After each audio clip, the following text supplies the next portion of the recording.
ये कहानी है डैन कूपर की, जिसने अमेरिकन हिस्ट्री में एक ऐसा काम किया जिसको आज तक नहीं भुलाया जा सका। ये दिन था 24 नवंबर 1971 का, जब अमेरिका में नॉर्थ वेस्ट ओरिएंट एयरलाइन की एक फ्लाइट बोइंग 727 पोर्टलैंड शहर से टेक ऑफ करती है। ये एक छोटी सी आधे घंटे की फ्लाइट थी जो सियाटल शहर की तरफ जा रही थी।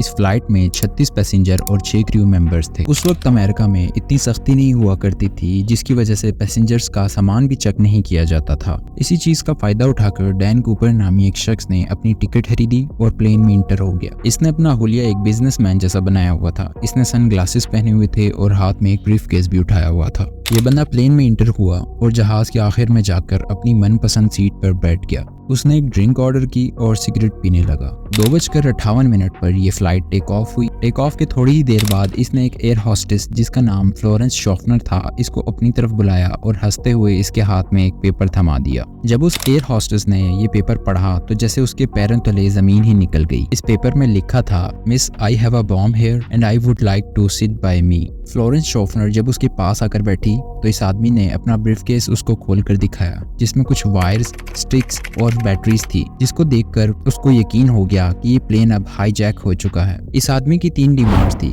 उसने 5 बजे से पहले $2 लाख कैश, 2 पैराशूट और सिएटल एयरपोर्ट पर प्लेन की रिफ्यूलिंग की डिमांड की। और साथ में उसने इनडायरेक्टली तौर पर यह भी कहा कि अगर कोई गलती की तो मैं ये बॉम्ब फाड़ दूंगा। जहाज में मौजूद किसी भी पैसेंजर को इस बात का कोई इल्म नहीं था। एयर होस्टेस कूपर की डिमांड लेकर कॉकपिट में गई और पायलट को सारी बात बताई। एक दूसरी एयर होस्टेस टीना मैक्लो डैन कूपर के पास आकर बैठी और एक इंटरकॉम के जरिए कूपर की पायलट से बात करवाने लगी। पायलट ने अमेरिकन इंटेलिजेंस अथॉरिटी से कांटेक्ट किया और उनको सब बात बताई। उस वक्त ये अमेरिका का पहला हाईजैक था, इसलिए FBI ने फैसला किया कि हाईजैकर की सब डिमांड्स को पूरा किया जाए। FBI ने सोचा डैन कूपर उनसे भागकर ज्यादा दूर नहीं जा सकेगा। जिस फ्लाइट ने आधे घंटे में लैंड करना था वो 1 घंटा 30 मिनट से एयरपोर्ट के गिर्द चक्कर लगा रही थी और पैसेंजर्स को बताया गया कि किसी टेक्निकल डिफिकल्टी की वजह से लैंडिंग में प्रॉब्लम आ रही है। कुछ देर में सिएटल बैंक से डिमांड के मुताबिक $2 लाख को अरेंज किया गया, जिनके नंबर्स को भी नोट कर लिया गया और 2 पैराशूट भी अरेंज कर दिए गए। 5:45 पर फाइनली इस जहाज को लैंड करवा दिया गया और डैन कूपर को वादे के मुताबिक पैसों का बैग और पैराशूट दे दिए गए। डैन कूपर ने सब पैसेंजर्स को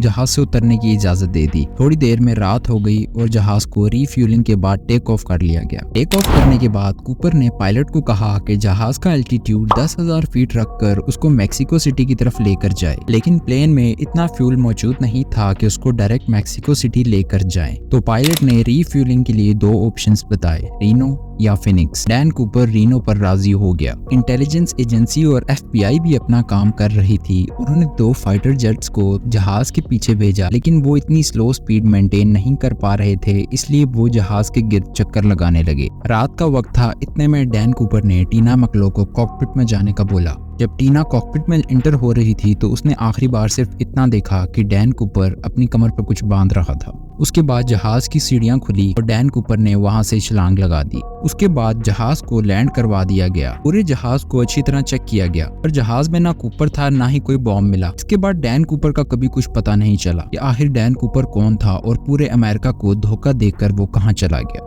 डैन कूपर को किसी ने जंप करते हुए नहीं देखा, लेकिन ये बात तो तय थी कि उसने सिएटल और रीनो के बीच में कहीं छलांग लगाई। FBI ने लोगों से पूछताछ करना शुरू कर दी, पर किसी के पास उसका फोटो तक नहीं मिला। पायलट और क्रू से इंटरव्यू लेने के बाद डैन कूपर का स्केच बनवा लिया गया। FBI ने प्लेन की स्पीड और एल्टीट्यूड को देखते हुए कूपर को जमीन पर भी तलाश करना शुरू कर दिया, लेकिन उसका भी कोई फायदा ना हुआ। FBI का ख्याल था कि अगर कूपर जिंदा हुआ तो वो पैसे जरूर कहीं ना कहीं खर्च करेगा, पर ना डैन कूपर का पता चला, ना ही पैसे और ना ही ब्रीफ केस मिला। कोई नहीं जानता था कि डैन कूपर कहाँ से आया और कहाँ को चला गया। FBI को बस इसका नाम पता है जो उसने खुद टिकट खरीदते वक्त काउंटर पर लिखा था। फिर आखिरकार कई सालों की तलाश के बाद 2016 में इस ऑपरेशन को बंद कर दिया गया। अगर आपको वीडियो पसंद आई है तो वीडियो को लाइक करें, चैनल को सब्सक्राइब करें। मिलते हैं ऐसी एक और वीडियो में, तब तक के लिए अल्लाह हाफिज।